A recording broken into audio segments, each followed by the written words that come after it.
Who are you? I'm Doctor Who are you looking at? Calm down, eh? What are you saying? Where's all these friggin' Daleks then, eh? Come on, I'll bleed exterminate you when I get older. Where's all these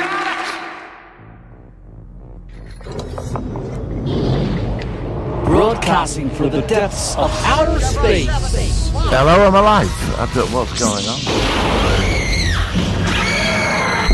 By your command. Fascinating. Damn you all to hell!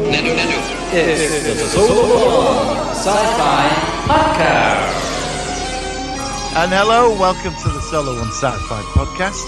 And from another dimension, from another star, from another planet, you have my co-host, Michael Ball. And how are you on this wonderful day of quarantine? Oh, I'm fabulous. Thank you very much. I hope you're doing all right. Thank you for that intro.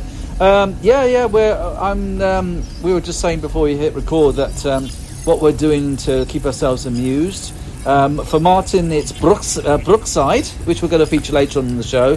And for me, I'm trying to get more into exercising. I'm doing cross trainer now. I'm stepping up, doing it longer per day and doing it twice a day.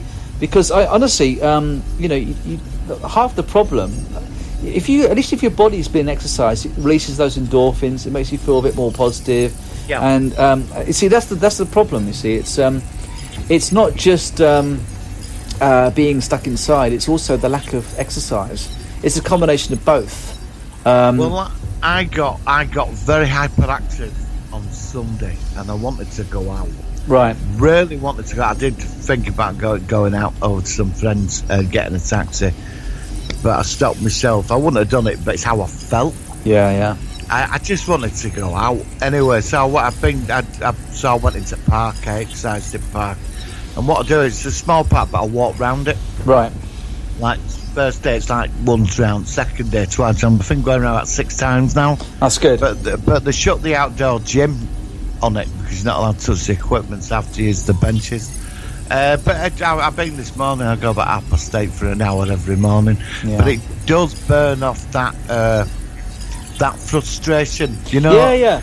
I want to go out. I want to meet a friend. I want to go for a coffee. I want to go to the pub. I want to go down the shops. I want to walk about. I want to buy something. Yeah, exactly. You know, I sort of stopped all that now. It burns it off the rest of the day. I almost dipped as well this weekend because I really wanted to see my mum.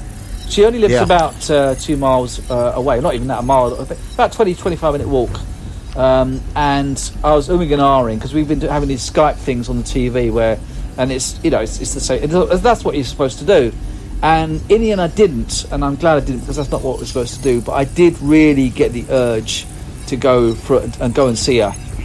Just because she's okay, she's fine, she's getting all her orders online and stuff, but it's just going to somewhere else, isn't it? But in the end you're not supposed to, and I'm not going to break the rules, especially as in the end these rules are supposed to protect us, so why would I do something which could technically, she could give me something, I could give her something or whatever. But it's just, you see, the problem with this is it's such a long time scale that we could be talking about this.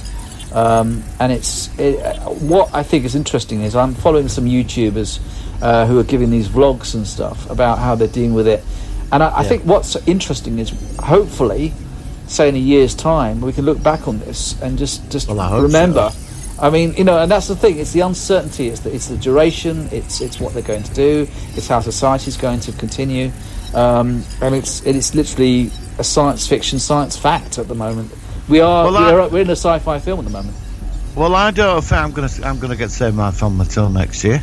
Well, that's terrible. Even if we come out of this, I mean, there's going to be like we discussed last week, and I've had this conversation with other people. That what happens next now? How do we vibrate back into normal life again? Because we're going to have to take precautions. I mean, they said the pubs might not be open until Christmas. Yeah. I mean, coffee shops will be open, stuff like, because they can control it. I mean, the conversation. I mean, it's like I don't want to get on a train a Virgin train to Leeds. No, when it's all airtight inside the tube. Yeah, and then you want somebody sat next to you on the train.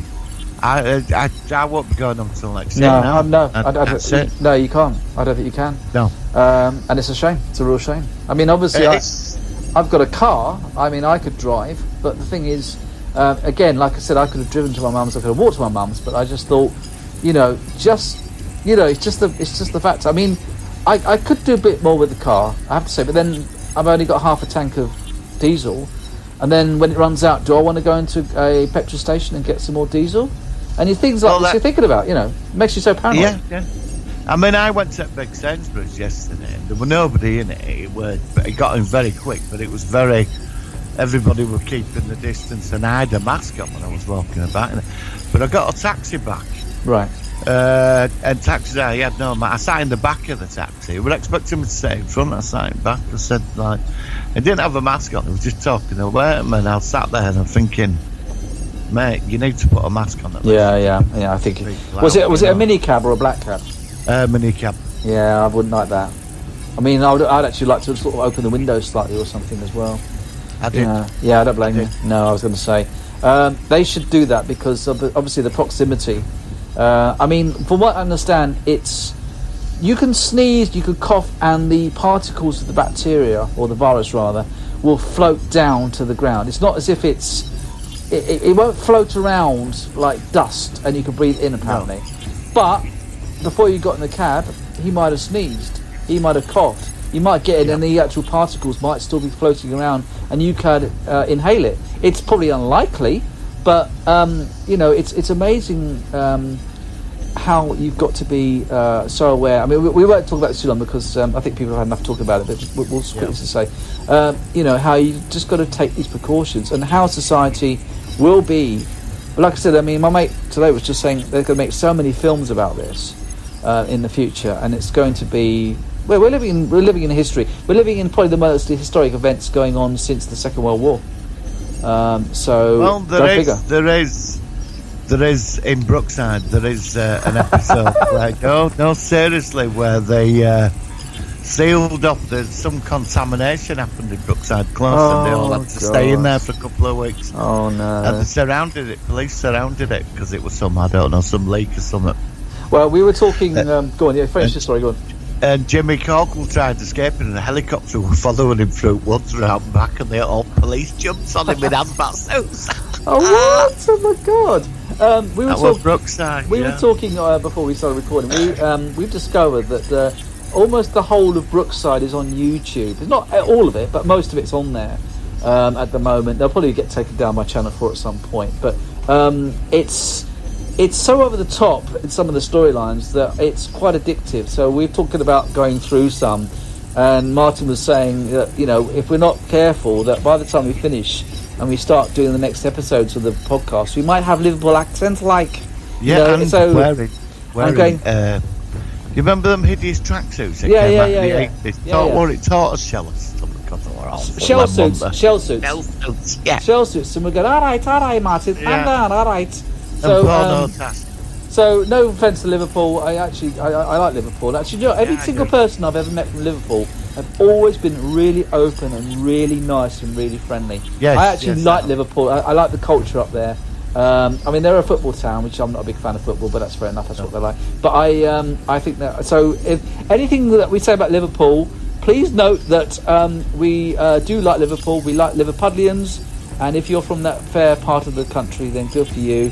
And no offence intended on this podcast. Well, Liverpool's been chosen as a privilege because Predator will be taking on Brookside in today's episode. It. That's a nice link. Yeah, so we're going to do Predator versus Brookside. A little bit later on, but we've also got a few things we're going to talk about. Not much news, so let's quickly go into any news and then we'll see where we go from there. Let's hit the jingle. Here we go. Is there any news? Let's find out. Here we go. Okay. Working. So in the Sci-Fi news. Right. I haven't actually I have not encountered much news. I've heard. There is a great Groundhog series called Russian Doll, which came out a year ago or 2 years ago. Apparently the second season of that is coming out very soon, so I'm looking forward to that. I have heard that the Orville, they ceased production after the 6th episode, out of 10. I think they're going to do a 10 or 11 this year. So what I've heard is that, of course, they're working on those first 6, where they can do all the special effects. But of course, they might not be finished because there's quite a big orchestral involvement. There's a big musical score that they do these episodes. So it might be that because some people are saying that they hope that they could release at least half of the series this year, and then sort of like split it in 2, like they used to do in Battlestar Galactica and things like that. Yeah. But the thing is that they might not have filmed the episodes in chronological order, so that might not be possible. So we might not get any Orville until next year now, the way it's going, which is a great shame, because that's one of my highlights from last year. As far as I know, they're still working on The Mandalorian as well. I've not heard much from that, but they did film, finish all the filming. So in theory, they should be able to do that. But who knows? I mean, what news have you heard from your part of the world? I'm looking at Sci-Fi News. There's a space film with a lady at the helm. I think it's Russian. It's out on May the 8th. It's called Proxima Review, Earthbound Space Drama, Woman at the Core. A space film rooted in terrestrial issues when an astronaut and mother is set to leave her daughter before the mission. Right, it's a soap opera. Give that a miss. And got Brookside. Oh, yeah, all right. I heard there's a film I want to check out. It's I can't remember the actress's name, but she played Starbuck in the Battlestar Galactica remake. Katie Sackhoff. Maybe, I think it is. And it's a film, something called 2838 something. And that looks quite good. So I'm going to see if I can find a copy of that and give that a watch, because that looks like it might be... Because I was quite a big fan of Battlestar Galactica, the remake. I loved it. It had its faults, but the first 3 seasons were just superb. Yeah. I like I said, all shows have ups and downs. But that's definitely a show we want to focus on soon for that one. The film I'm talking about is 2036, Origin Unknown. It was made in 2018. I've heard it's quite good. It's got sort of varied reviews, but I think that's something we might want to check out at some point, because that might be quite good. There's a new sci-fi series coming on Netflix called Sea Fever. All right. And there's a clip... Sea Fever is a tense and original Irish sci-fi thriller reminiscent of cult classics The Thing and The Abyss, starring Hermione Caulfield and Connie Nelson. For marine biology student, it was supposed to be a research excursion with a trawler crew fishing in the West Irish Seas, but when they hit an unseen object and become marooned, a mysterious parasite affects their water supply. Soon, the oozing force infiltrates the iron vessel, the entire vessel, and turns sobering journey in a claustrophobic fight for survival. Can they stop the mysterious waterborne parasite spreading before it's too late? Ooh, that sounds good. Yeah, and that's out on actually it's on Cinema and DVD Digital 24th April. So 2 days time from the time of recording. So that'll be Saturday. That'll be Saturday, won't it? No, Friday. Yeah. Friday. Yeah. Cool. Okay. So, nice looking. Oh yeah, Star Wars came out on Monday on Blu-ray. Okay. The Rise of Skywalker. The film, yeah, I haven't bought it. No, I will buy it. I've got every other Blu-ray. But you told me about this really expensive box set where it's like £200 or something for like a 4K. Yeah, they've released 2 box sets. I was looking. I'm not paying £200. No. But they did release the Blu-ray editions, all movies. But there's a lot of people been complaining now. The £200 box set's 4K and Blu-ray. And there's 23 discs in there, and you get artwork with it, but that don't mean it's still not worth it. No, it's not worth it. No, that's ridiculous. I watched the reviews. I mean, it's like a book. It looks like a binder with the discs in, nothing special. I've had box sets with artwork in and booklets, and it don't mean nothing to me. But there's the standard Blu-ray box set is £64. And you get all the Star Wars movies, but what everybody's annoyed about is you're not getting Solo and Rogue One. Rogue One, which are very integral. Rogue One's very integral because it links up with episodes 3 and 4. So, and it's not in there. So no, that's bad. that spoils it. And that'll put a lot of people off, actually. Well, no, Yeah. what they'll do is they'll probably sell it in 6 months' time with the extra 2 films. We'll put on another 50 quid on top of it or something. Yeah, no, they will. That's what I mean. I mean, how many editions of Star Wars? Well, I mean, I bought Star Wars on video cassette. Then I bought the 3 original trilogy VHS again. Then I bought them on DVD, and of course and then I bought them on Blu-ray, and now of course you can get digital copies. I mean, as far as after that, I mean, you can't really go any further than that. Once you've got a 4K or even 1080p digital copy of Star Wars, then that's it. There's no other format that you can get, because it's becoming more digital rather than actually a physical model. I like physical stuff, though. I like to look at my collection and see the Star Wars films, and I've always thought that. But I often watch stuff on a digital format now, which is strange. So it's a sort of weird sort of combination of just seeing what you own or just having it on a hard drive, and it's not the same.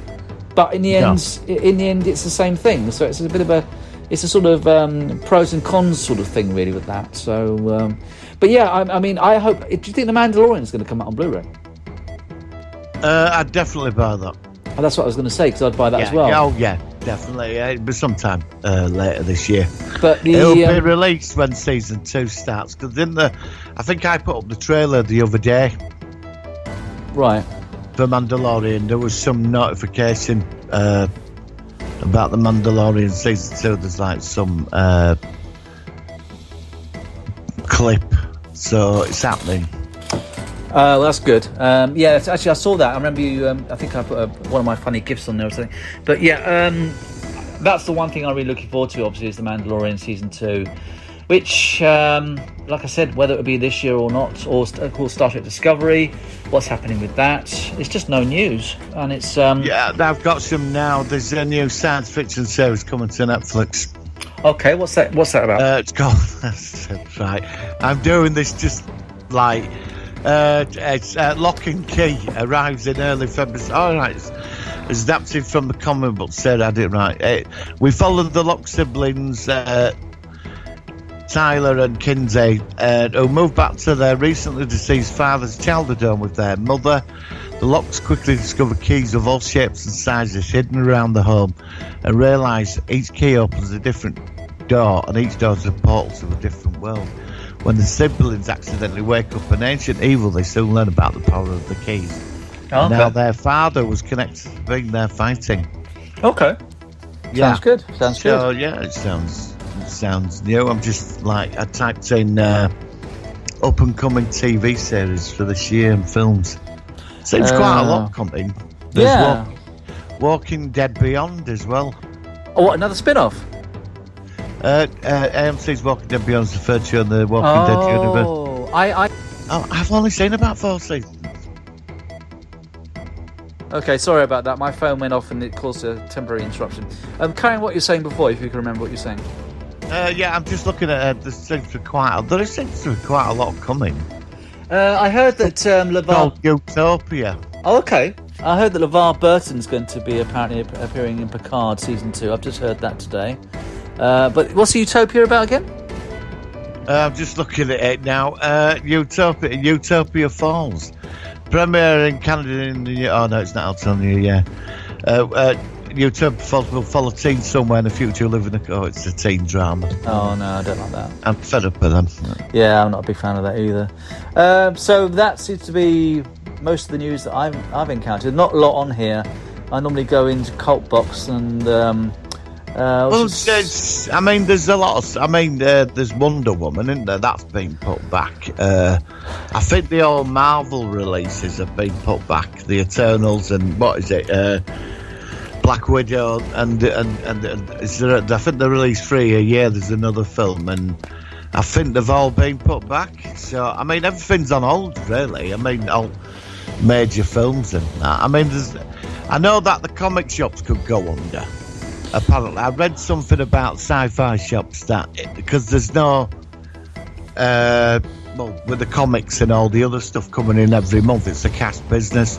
And there's been something about Marvel because they've suspended everything, and a lot of I think a lot of comic actors have all been like not laid off, but they're not doing anything. Right.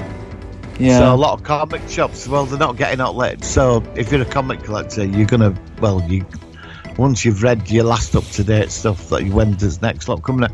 But I thought like Marvel and DC and all these comic big like companies, well, I thought they'd release stuff online.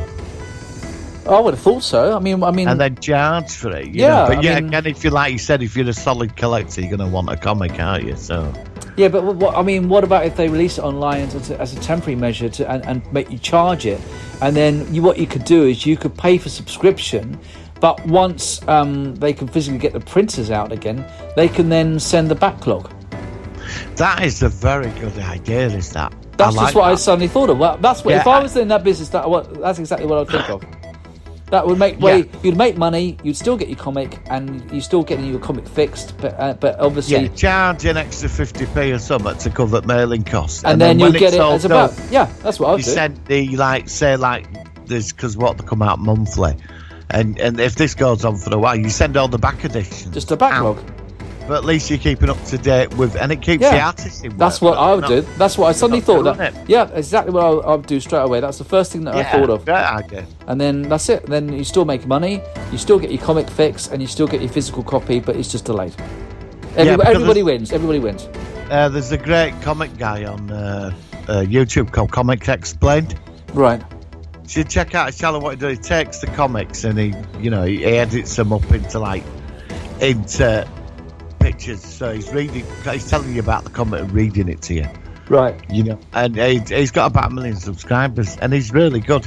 But even he's now bringing up old stuff because there's, that's where I get all my information, because instead of me buying comics, I just watch it on YouTube. He's bringing up stuff, classic storylines now, and his Patreon stuff, which you don't get access to unless you pay for it. He's releasing that online now. Yeah, well, good luck to him. It makes sense to me. But it's affecting everybody, isn't it? So I mean, the businesses that are doing the best are things like shopping places like Amazon, and then download places like Netflix and Disney and Amazon. Again, they're the businesses that are doing the best money at the moment. Yeah. I mean, it's. I mean, I were in Sainsbury's big one yesterday, and I went into the Blu-ray section, and there were nothing there. I mean, they had the latest one, which is Star Wars, and I thought I'd see what I could pick up, And it's like with video games. I assume you can get them in certain supermarkets, a few copies. I don't know why. I'm just not a gamer anymore. I like classic. No. I like old games, but you can buy it and download it into your game. Yeah, you could download it, couldn't you? And then my kids have got the PlayStation 4, I think it is. Yeah. And I'm not into them at all, and I don't know why. I just don't like these games where they just seem to take up so much of your time. The only game I play is that 8-ball pool, or it's either called, I think it's called 8-ball pool or pull 'em up, and you can play with people online. So I could send you a message, and then you don't have to pay for anything, and I could beat you at pool, and it's really good. And then of course they have ways of you can pay for stuff for better cues and better aims and stuff like that. But that's the only game that I play online. And I play old games like I said, Galaxium, Space Invaders, Star Wars. Do you remember Star Wars Trilogy Arcade? I don't know if you remember that. Yeah, oh God, yeah. I've got a software which runs the ROM, and I've played it on my main TV at home. It's really cool because I love that game. I used to spend so much money on that one. I always used to do the first one with the Death Star, and then it was the third one was Hoth. The second one was Empire Strikes Back. The third one was Hoth, I think it was. Brilliant games. I love those games. But no, you can't beat 80s arcade games for me. That's my era. When I was growing up, I spent so much money in arcades. And that was a great thing. We went to San Francisco a couple of years ago, and we went to Pier 27, I think it was, which had got this lovely classic arcade. My mate told me about it, and I was in there for hours, and it was the proper machines. It wasn't all the modern stuff. And it was just awesome. It was like stepping back in time 20, 25 years. and I loved it. So, but yeah. Do you know I play all the time? What's that? I've got a game called Truck Driver. Right. And I've got a steering wheel, and you can, well, you drive semi-trucks, you get into a big truck and you just drive around.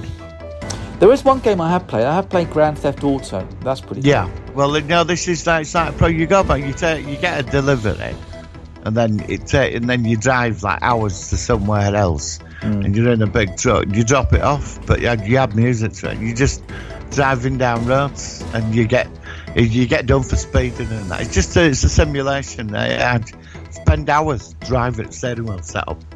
Yeah, Can't get off it. There's no pressure. You just drive. Yeah, well, that's all right. There's nothing wrong with that. Yeah. I mean, I like the sound of some of the old games. I mean, they were so distinctive. And what I'm going to do, just slightly... Defender. That was my favourite old game, Defender. It was so fast. It's still so fast now. Yeah, I'm just trying to find something here. Where is it? I can't see it. Oh, bugger. Where is it? Missile, come on. Here we are. I've got here, I'm going to just put this up. This might be quite interesting. This is slightly off topic, just for a second. We're going to fade out the news jingle as well. But I'm just going to see some games and see if I've got them, because I've got a collection of games here. Missile Command.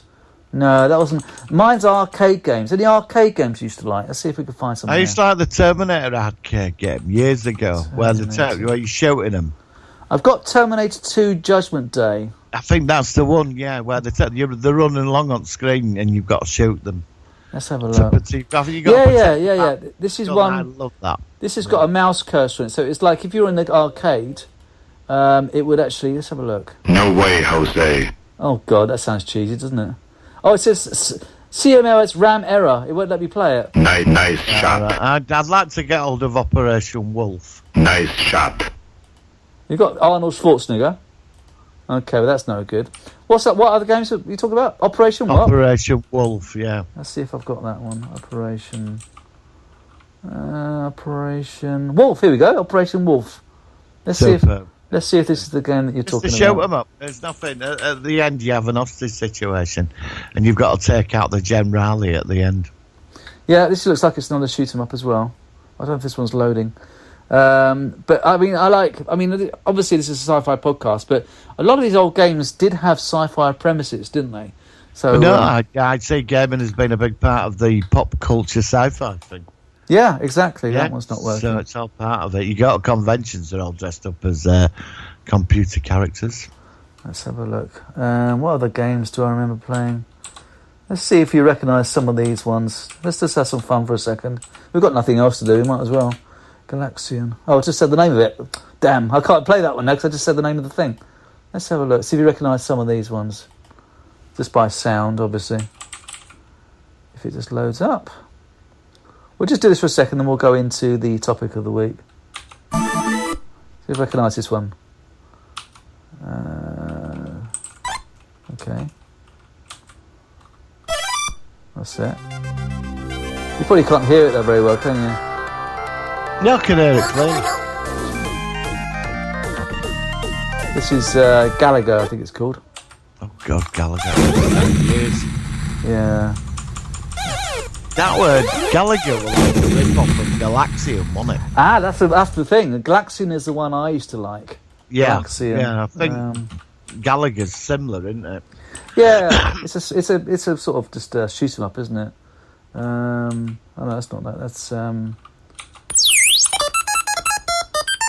I love the sound of these games as well. It's so cheesy. That's Pac-Man based on Galaxian software. I'll give you a headache listening to that for long.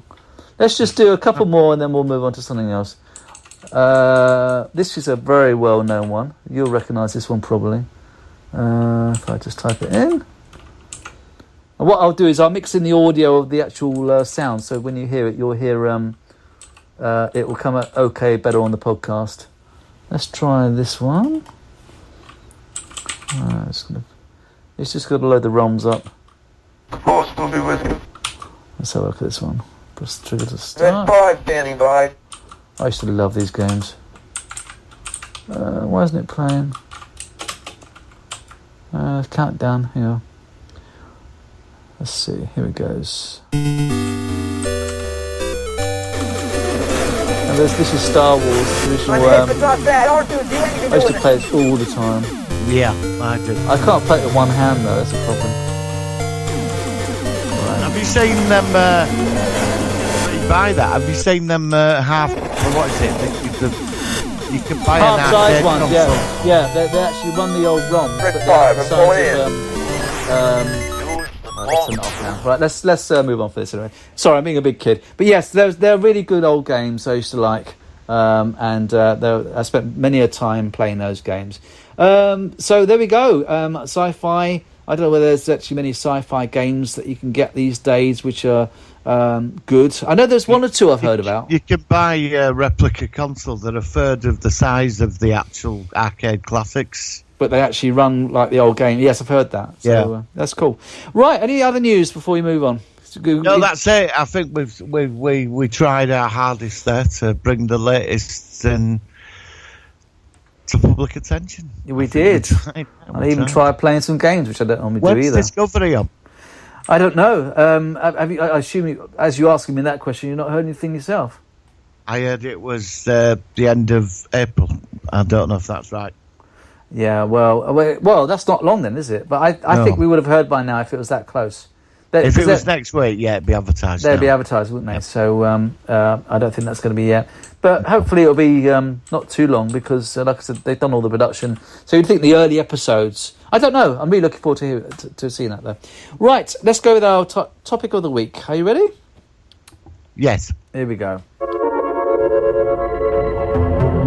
It's the Solar Sci-Fi focus of the week.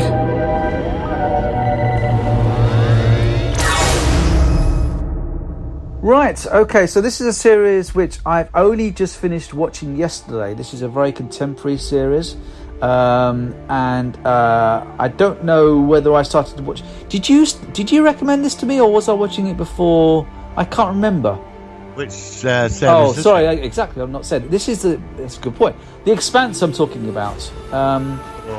Did I watch? Did you recommend it, or did I watch it? I recommended it. Right, okay, so I've just seen the whole series.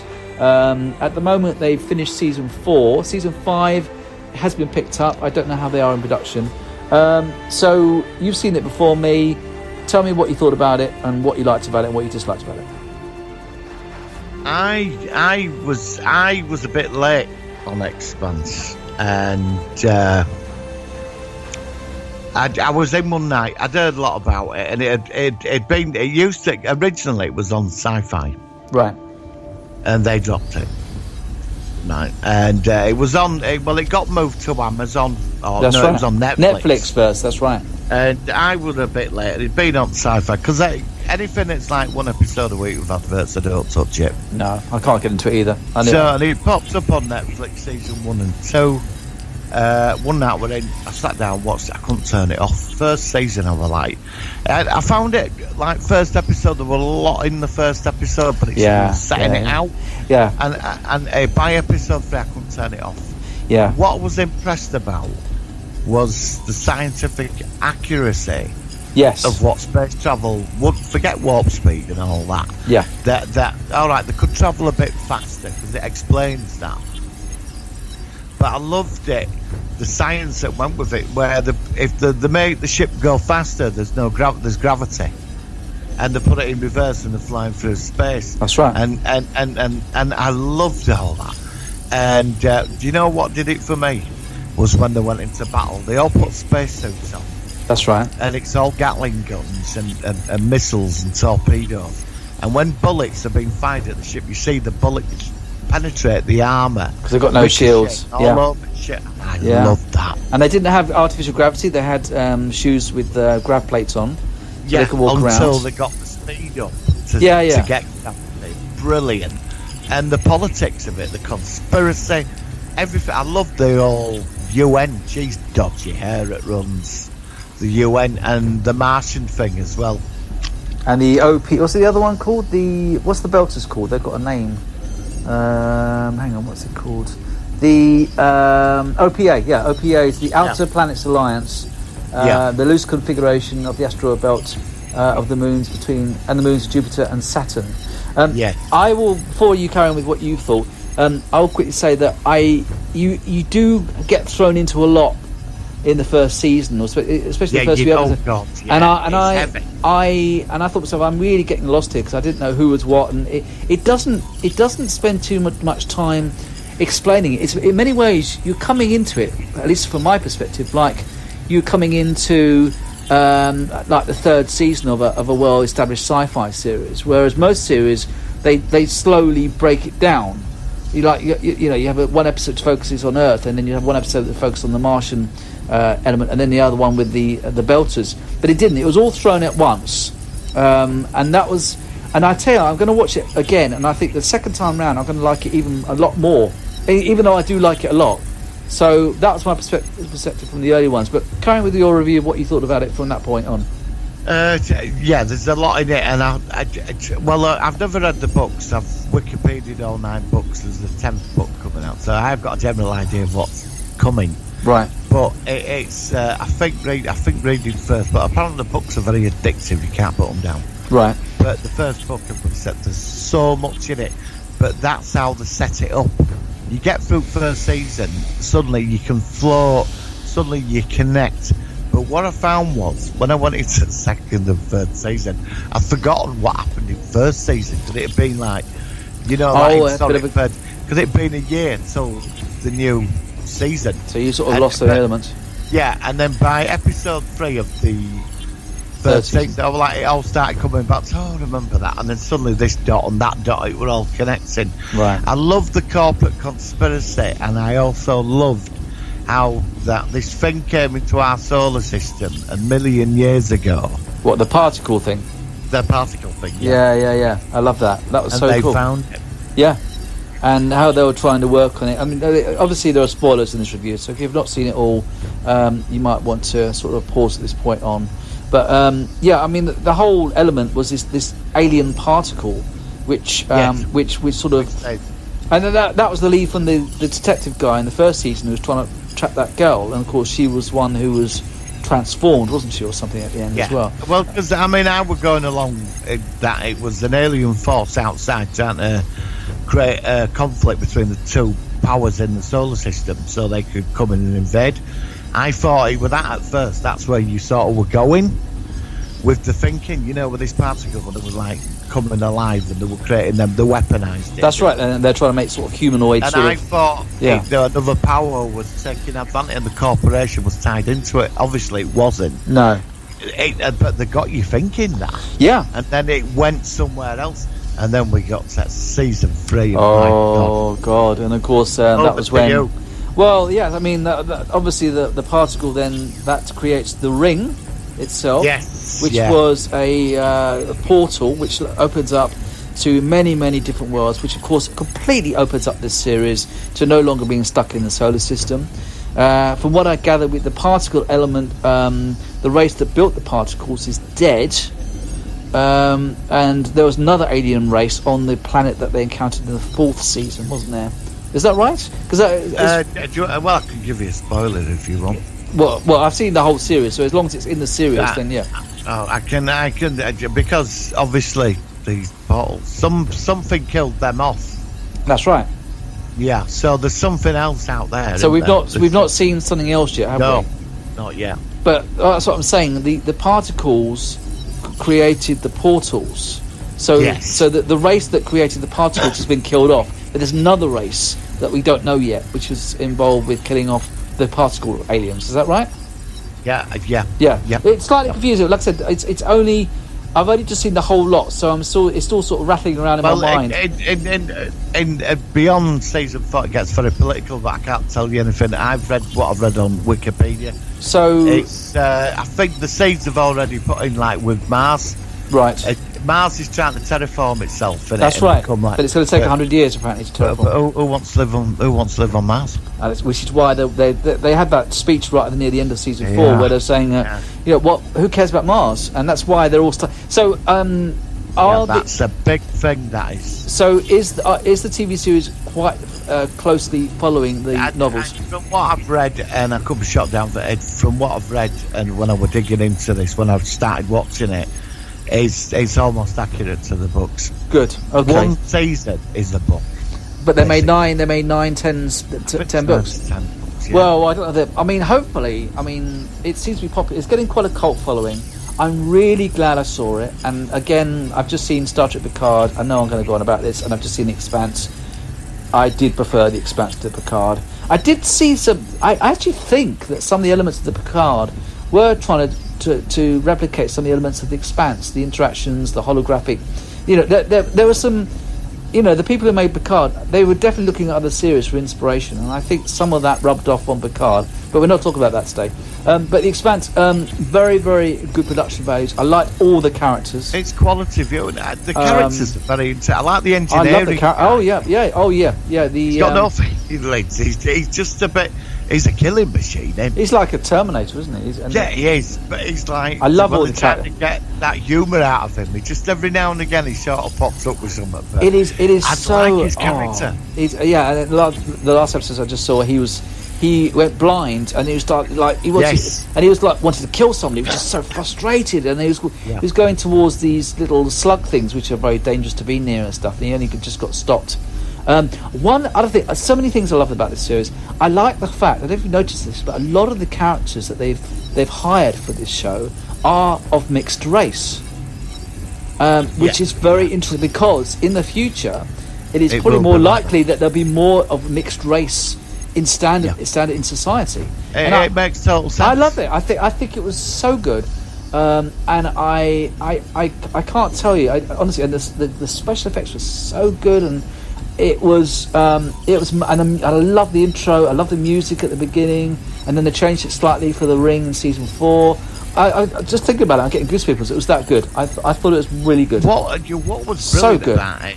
But say people who were born on Mars, when they went to Earth, they couldn't cope with being on Earth. Oh, and I can't remember the character, the main belter. Oh, they were torturing. I think they were torturing somebody first season from Mars. Right. He were being on, and he couldn't take. And all they had to do was put him in Earth's gravity. He were like, and you know what I mean. I loved all that. And Naomi, who's on the ship, she was on Earth. No, she was on the new planet, and she had to go back because the muscle strengthening enzyme that gets put into her body to help fight, because she's always lived in space. She was practically dying. She was going to die because she cannot. Do you like the accents of the Belters? They all got these big black tattoos. Yeah. They go, we's are Belters. It's just this weird accent that they've made. But it's again, right? On Earth, as we've gone to different parts of the world, we've got different accents. So it makes perfect sense that on that series, the Belters who lived quite alone, they talk like this. So we are the Belters, and we do not like. I don't know what accent they've got it from. It sounds almost like it's sort of Jamaican or something, but it bloody works. It's really good. Yeah, but in Firefly, I don't know if you ever saw Firefly. I've got all the Fireflies. I've not seen them yet. The language is American and Chinese mixed. Oh really? I'll have to watch that next. In their past, the two power blocks, when they left Earth, because obviously they had to expand outwards, right, thousands of years ago, that the two power blocks, the dominant power blocks, which become one, right, the language, both cultures became so intermixed that they speak, when they're all talking, they go from Chinese to American, there's numerous, all the languages are mixed into one thing, and they don't have light speed in that. It's absolutely brilliant, and that is what the future would be like. Yeah, it would be like that.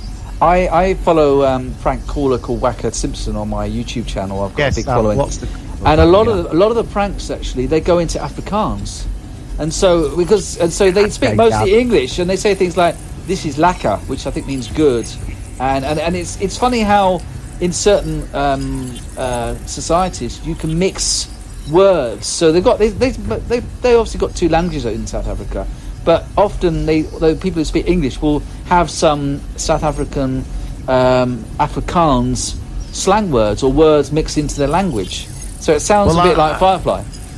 When I went to Port Marine a couple of years ago, I was in North Wales, and I was in a pub, and they speak more Welsh in that part of Wales. All right. Yeah. It's like half of it they speak English, and the other half they stick to the language of Welsh. Welsh, yeah. But I was on the train one afternoon, and I was going. I forgot where I was going. I was going to Aberystwyth, and I was on the train, and I was listening to conversations. I was looking out the window, and people that were mixing Welsh and English together. Like some of it were in English, then it was Welsh. Suddenly going to a different language, yeah. And they were having full-scale conversations. Yeah. And I was really impressed by that. I think to be able to just switch over, yeah. Yeah. I would love to learn another language. I never did. I mean, obviously, I did French at school, and that was useless. Yeah, we did. Yeah, you know about 10 words, and then you go to France, and everyone speaks English, and of course, we don't. And it's not fair that they speak English and we don't speak French, but it's just our culture. We just don't seem to do it very well. Everybody speaks English in Europe. Yeah, I know, and I mean, Septals. yeah, exactly. Well, yeah, exactly. But go back to the Expanse. Yeah, a very, very good series. Yes. Has it met all your expectations that you've seen? It's a very intelligent series. It's addictive. 12 episodes in enough, because when you get to cliffhanger at the end of each season, it's like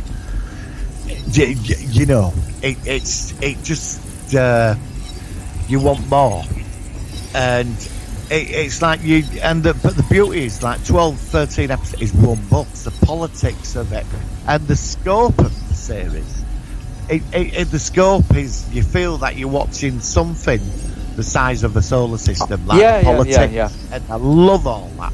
There's so much going on, and I like the hero character of it.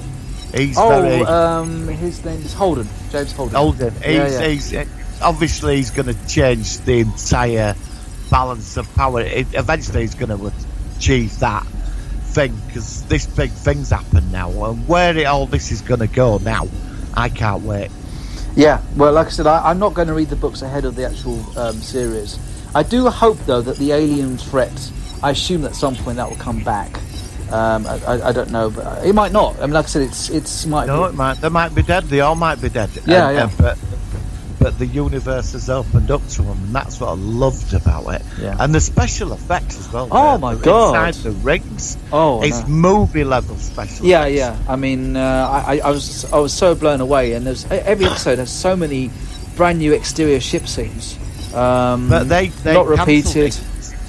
Sci-Fi cancelled it after the second season. I know, and then Netflix took it over. I did a video complaining about it, and I got a load of people.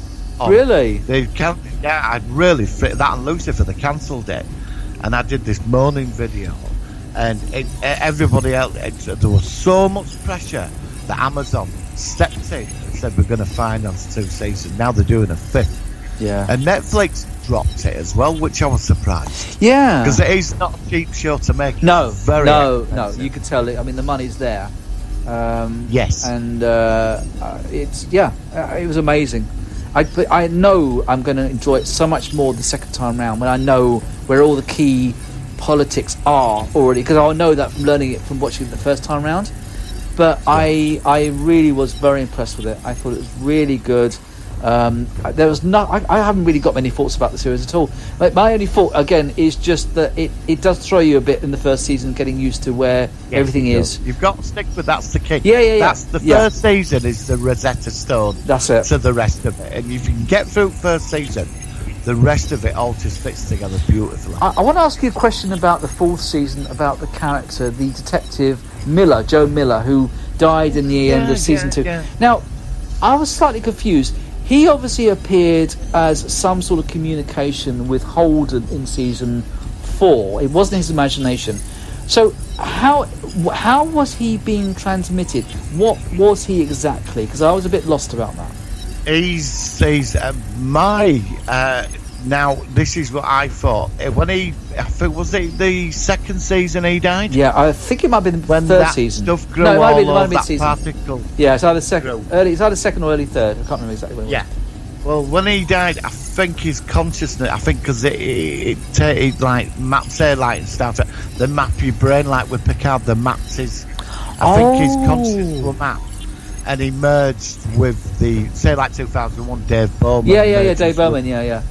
So he's like how do you say, a computer sim. It's like a simulator. What's that simulacrum? He's like an avatar. Right. But he's designed. He's like an interface to act with us. Right.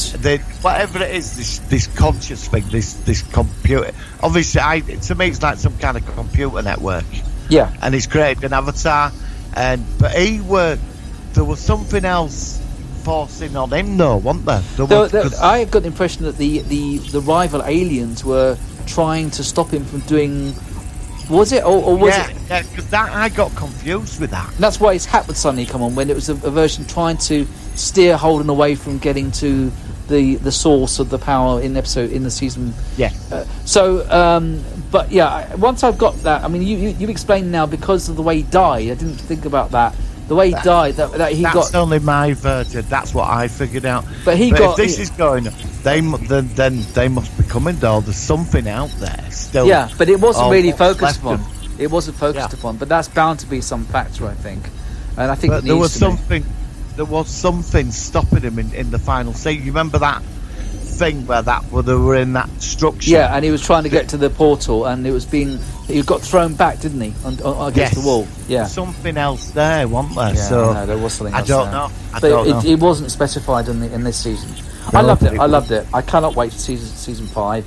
I hope it does its whole. I think it's got a big enough. I mean, you look at I'm not a big fan of Rotten Tomatoes or Rotten Tomatoes, but what's the reviews based on the ratings? I saw it earlier on. Well, the fan base.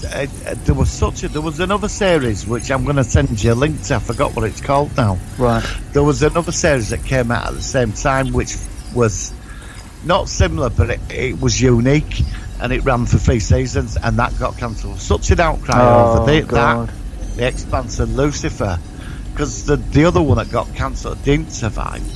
It left you on a cliffhanger, and I for hate 3 that. seasons, I hate that. it was just as good as The Expanse. Right. I forgot what it was called. I will send you the link today. Let me just quickly say, checking out. I will, thank you. Rotten Tomatoes said that it had a rating of 77% for season 1, 95% for season 2, 100% for season 3 out of 8.57, and 100% for season 4. Even though I know you prefer season 3 to 4, I remember you saying. I think, but season 4, it's like season 4's crucial because with season 3 you got the end of one big chapter. I think season 4 is the groundwork for the next couple of big chapters now. I can't wait. It's setting it up. Yeah. I will have to do that. Well, I have to say, in the future, depending on what you want to do, we'll have to do some live reviews of stuff where we talk, like we did the Red Dwarf thing, didn't we? We'll have to do some more of those. I mean, we've got nothing new to watch, but it's great to talk about stuff when it's fresh off our minds about initial reactions and stuff. And then, sometimes your opinion can change after you've got used to what you've watched. Why don't we start doing Discovery like every week? Yeah, I'd love to do that if you're up for that. Like in the morning. Well, obviously it's not the Lord did it one episode a week, so we'll do a set time. Fine. Say it's on Friday. And you could on Friday? I think so, and you can then set a reminder on your YouTube channel, and then hopefully we'll get some people, and I can obviously retweet it and stuff like that. Debate for an hour, yeah, I'd love to. And then talk about it live, definitely. Yeah, and hopefully get some more interaction. Get some interaction from other people as well. So actually, we only got about another 10 minutes recording on this. So just to wrap up, I loved it. I cannot wait to see season 5. I need to rewatch the whole thing again, which I think I'm going to do. And I'll give this series out of 10. I'll give it a 9 out of 10. I think that's 9. Yeah, I think I never give 10 for anything. But I tell you one thing, I reckon that could I reckon that could go up. Watching it again. Are you going to give it 10 out of 10? I'm going to give it 9.5 then. Yeah, all right, fair enough. So because there is room for a fuck up somewhere. Yeah. So at the moment, it's a very strong series and brilliant. So thank you for that, Martin. Let's quickly now go into your Predator versus this week, and oh my God, this is going to be an interesting one. Are you ready for the jingle? Yes. Okay, here we go. Predator versus. Hey, alright, you two, break it up, eh? Right then, it's over to you, Martin. This is going to be a tough one. Predator versus Brookside. Good God. Never thought we'd see the day. Go on. It's Predator versus fucking Brookside. Yeah. Right. Go on. Right. Back of Brookside Close, there's like a wood in the background. I don't know what it is. Like some trees and that. Yeah. One night, Harry Cross is out having a drink, summer's night. Him and Ralph and his wife, they're all sat outside his bungalow in the back garden having a barbecue. Right. They see the star in the sky and it crashes into the back of where the trees are, and there's a bit of a fire. Out comes Jimmy Cockle. He's off his head on drugs. Yeah, as usual. As usual, being up to no good. His wife's nagging at him. The Jordasses next door, they've just buried Trevor Jordas. He's buried under there. I'm trying to go with what's right. He's buried under the fucking patio. Okay. And Barry Grant, he's got to see his family because Sheila Grant's moved in with Cockles. Okay. And Barry Grant's there with Terry, and Sinbad, he's cleaning a window. Right. So we've got like some of the major characters. And Sinbad's around established. somewhere as well, probably. So they hear this explosion, and because they didn't have mobile phones, all phones start working. So Sinbad runs down to the phone box at end of close, and the phone's vibrating. Okay. And suddenly, this noise is hearing this Scouse accent being repeated, and the laser bolt comes out, vaporises Sinbad's head, and his body just drops to the floor. Over to you. God! Oh God! I'm just going to say I'm mixing in some Predator Scouse phrases. all right, Cam. Sorry. All right. So So say that last sentence again because I was too busy thinking about the sound effect. So Sinbad goes to phone the fire brigade. Right. And there's like Scouse accents being repeated, but it's been seen on an infrared scanner. Okay. You know, and he comes out of the phone. He's like, look, he sees this like thing in the background. It's like fading in and out. I think, what's that? And this bolt just vaporises his head, and his body just drops to the floor. Oh. Sinbad's gone. Okay. Meanwhile, over at Harry Cross's house, over to you. Harry hears the sound from outside and he doesn't know what it is, and so he goes downstairs and he's in his pajamas. Oh, no, he's outside at the barbecue. Oh, sorry, of course, he's on the barbecue. Sorry, he's got a chicken leg in his mouth and he's walking over. Yeah. And he's got a can of Stella with him as well, and he's sort of had a few, so he's staggering about a bit, and he's sort of wobbling around. He sees the Predator, and the Predator looks at him, and the Predator can tell that he's not in a fit state. So the Predator sort of walks up to him, looks him up and down, pushes him on the floor, and walks away because he doesn't see that as a particularly good target. But the Predator has seen smoke coming from the barbecue, and it takes his attention. Over to you. Right, well, anyway, there's Ralph and Harry Cross's wife in the barbecue, and Harry Cross goes staggering back to the barbecue, and Ralph sees this image in the garden, and suddenly a fucking laser bolt wipes him and his wife out, and Harry Cross is stood there pissed, and suddenly Predator looks at him, even though he didn't see him as a threat, he'd seen what the Predator done, so Predator tears his fucking head off, right, and throws Harry Cross's body over the fence, right? And all that's left of Harry Cross is his glasses on the floor, and he's going, fucking hell, his head's on the floor, that's it. So the Predator jumps on top of one of the houses and starts scanning the close, right? Yeah. And it notices something, that there's been a death, and it sees Trevor Jordas's body under the patio. Oh, it senses it. Okay, yeah. Right, so there's like Mrs. Jordash and his wife and all daughters that murdered him, they're in the house. The Predator jumps onto the ceiling and then climbs down into their garden. But meanwhile, next door there's another barbecue with Jimmy Corkle, Barry Grant, Terry, and Sheila Grant, and Jimmy Corkle's wife, and some Jackie. Yeah. So they're all there, right? Yes. And Terry sticks his head over the fence, and he sees this thing with Trevor Jordas's wife and her daughters. He's holding their heads in their hand, and Terry's like, fucking hell, what the fuck is that? Yeah. Okay, so they all sort of go over and look at what's going on, and they're very startled. And Jimmy has just had a fix, and so he's really sort of he's wondering whether this is some sort of drug-induced hallucination. and the predator starts going over, and he starts sort of like firing laser bolts and everything, and windows are smashing, and sheds are being destroyed, and all dogs are barking, and it's all going really bad. But then Jimmy has a wild card. In his pocket, he's still got his syringe where he's still got his latest fix. And luckily, he manages to find a gap in the Predator's army, and he decides to inject the smack into the Predator to see if he does anything.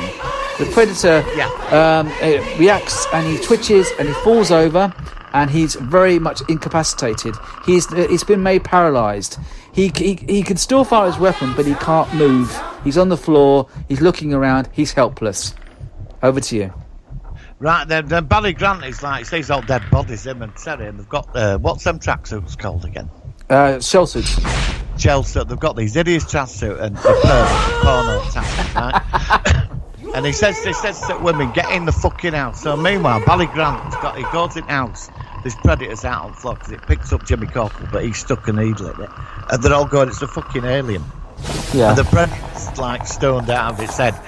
And then Barry Grant gets a pump action shotgun out of his like garage sports bag. Oh yeah, sports bag. Yeah. He's been doing a couple of post office jobs. Terry's shitting himself, but Predator staggers up and smacks its blade into Terry and lifts him up with his head. He's coming out with some like scouse sort of. Calm down, thing. calm down, yeah. Calm down. Right. And then Barry Grant lets go of his double-barrel shotgun and blows the Predator's sort of arm off, and he's reloading. Meanwhile, Sheila Grant fucking gets a dart in through her neck and she's dead, and Jackie's screaming. Well, Jimmy's totally wakes. He's like got all paranoid on drugs, and gets a ladder, gets Sinbad's ladder, who's left it around there, and smacks it over Predator's head, and Barry Grant blows the Predator's bollocks off with a gun.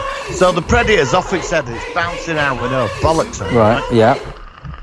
And then fucking they get the garden like a lawnmower, and the fucking one of the fly mowers, and it's on. They turn it on and they shove it into the Predator, and it tears into its stomach. And the Predator's like fires the net, but it misses, and he drops to the floor. And Barry Grant gets a rake, and then smacks it into Predator's neck. Right. And with a machete, which he had hidden under the couch in front of him, because obviously he ran in there to get it. And he sticks it in Predator, but the Predator fucking like, obviously, they're still clinging to life. Is that it sticks Barry Grant, and they're both stuck with each other, and he's going, calm down. Over to you.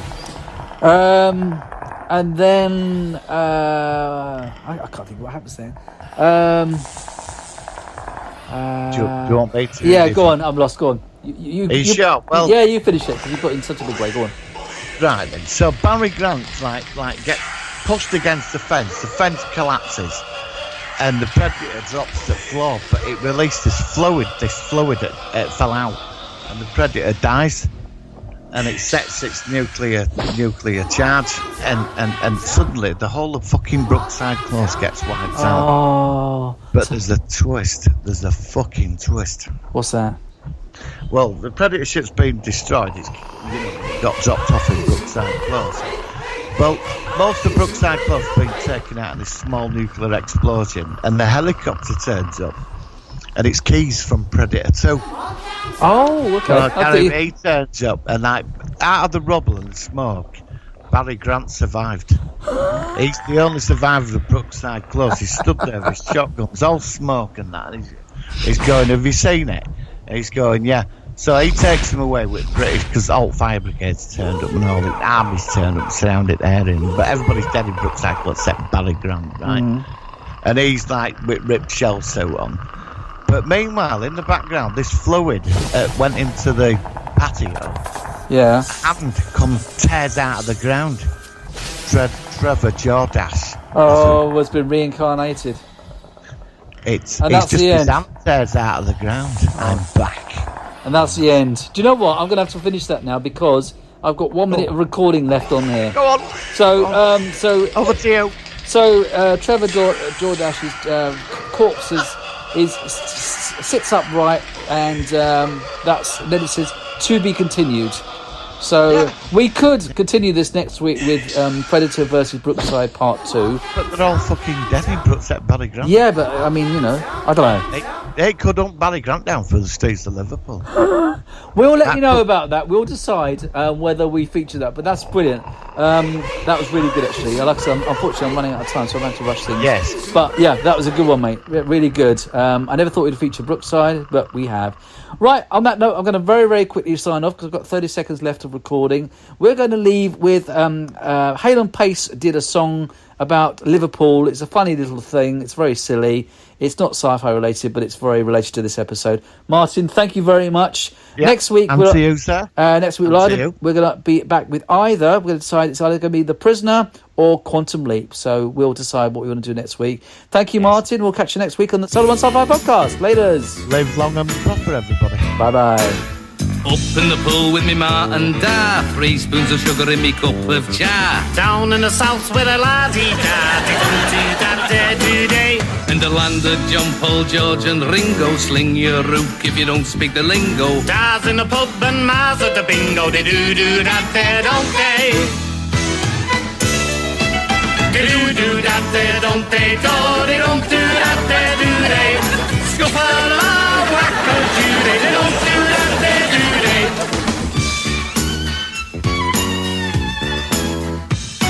At football, Liverpool are the winners, giving you saints and it's giving you sinners. We'd like to apologise for giving you the spinner. Do-do-do-da-da-don't-they.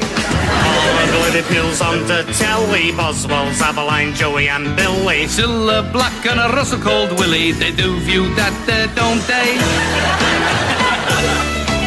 Do-do-do-da-da-don't-they-do. They don't do-da-da-do-they. Scuffle-a-whack-a-doo-day. They don't do-da-da-do-they.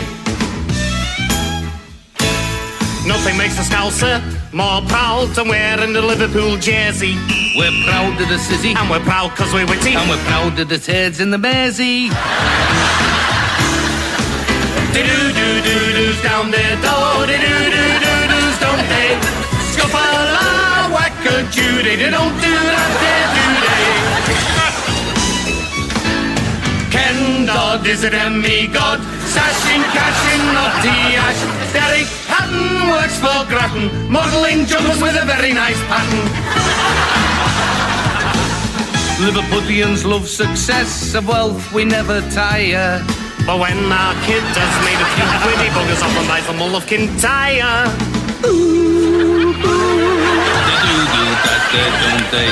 They don't do that, do they? Scuffle-a-whack-a-doo-day. They don't do that, do they? They don't